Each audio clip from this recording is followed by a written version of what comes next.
So as we mentioned, Franz Boas has often been referred to as the father of American anthropology and was responsible for training a generation of anthropologists. Amongst these are Kroeber, Lowie, Sapir, Mead, Radin, and Benedict. And I'll be talking about these individuals here, and we will actually talk about Mead and Benedict later in the context of culture and personality.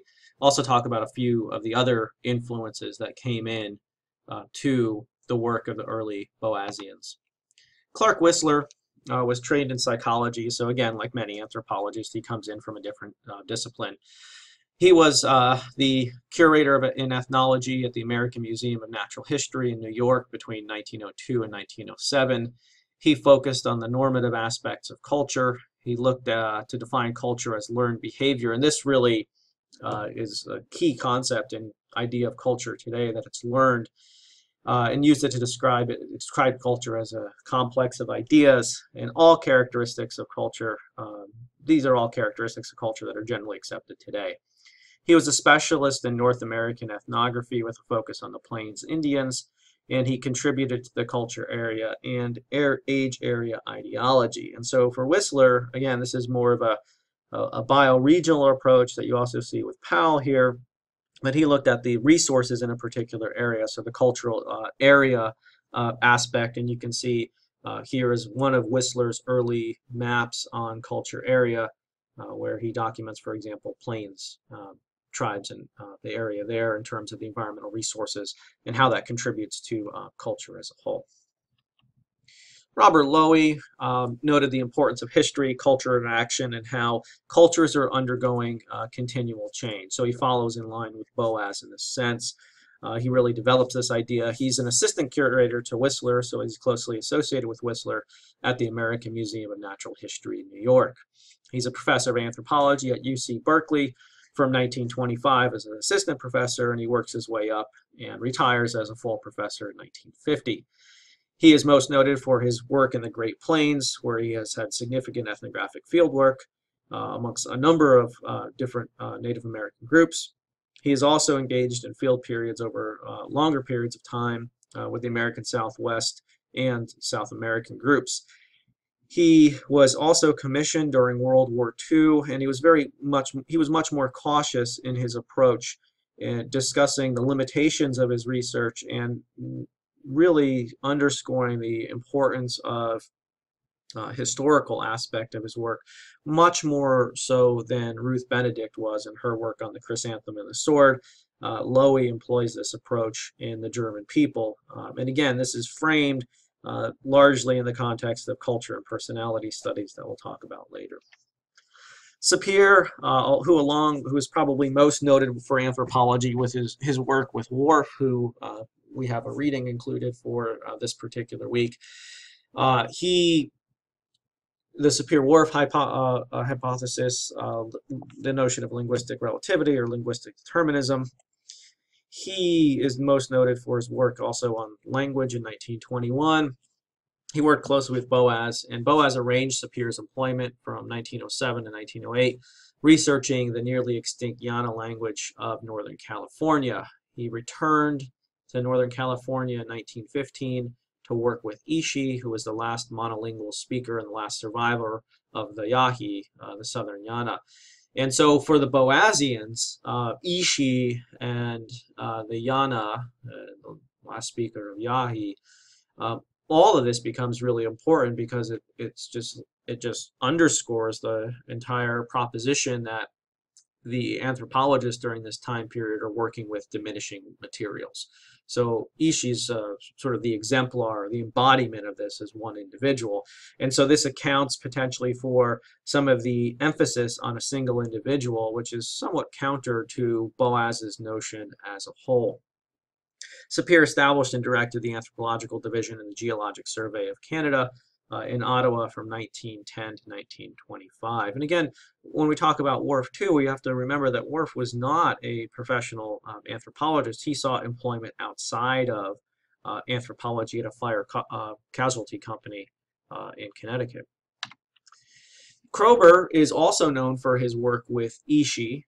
He departed from Boas in some respects as well. He rejected Boas's presumption that anthropology was ultimately a discipline devoted to the study of humankind's origins. He argued that although culture came from and was carried by human beings, it could not be reduced to individual psychology. And here's the real tension in his work with Ishi, because he focuses so much on the work on Ishi as well during during his early career. He maintained that culture was a pattern that transcended and controlled individuals. He demonstrated how patterns of art, fashion, and technology came and went independently of any individual artists, designers, and inventors. He studied culture in relation to their environmental surroundings as well. So some of his early work goes into the later work of Julian Stewart. Melville Herskovits, in 1948, he founded the first major interdisciplinary American program in African studies at Northwestern. Herskovits' work is essential in schools of thought in African or Africana studies, in departments of anthropology across the United States. These collections that he brought in also were very valuable at Northwestern, which is still known for its work in Africana studies. This most influential work was The Myth of the Negro Past, where he looked at the African cultural influences on American blacks. And after World War II, he publicly advocated African independence and was really critical of viewing Africa as an object of Cold War strategy. And so he was starting to enter into some of these political debates about things like proxy wars in the context of the Cold War. So the U.S. and former Soviet Union, never formally engaged with one another. However, they would fight these proxy wars across the globe. Africa was one of these areas, of course, in Asia as well as in Latin America. Paul Radin significantly departs from Boas. He is best known for his work, Crashing Thunder, the autobiography of a Winnebago Indian. And he studied the Winnebago for 50 years, and he saw individuals as of paramount importance to anthropology, so that culture could not fundamentally be teased apart from the individual, and you could actually see the culture within one individual, how it's expressed. So he was focused on the relationship between specific men and women in their own cultural settings. Crashing Thunder is an ethnography in the form of a single individual's life history. The emphasis is on life histories, and this helps to move anthropology in the direction of both biography as well as literature. And indeed, today there's much overlap within the context of work on life histories and oral histories that have been collected, not only in anthropology, but also in disciplines of folklore as well as history. Although it's interesting to note that in history, there seems to be much more tension with incorporating oral sources as primary sources of information in the accounts of history going to written records. We see this also in the context of discussions in the archaeological context about historic work, those civilizations, cultures with writing, and prehistoric work, those without writing, as one of the potential boundaries here. Actually, Montagu is an interesting figure in early American anthropology in that he really crosses some boundaries here, because he's trained in part in his early academic career at the London School of Economics by Malinowski. And so Malinowski is firmly situated in European school of thought and the functionalist approach that we'll be talking about in the coming week. He eventually gets his PhD in 1936. He is taught by Ruth Benedict, who was a student of Boas. He was, in his early life, subject to anti-Semitism, and this really influenced his later work.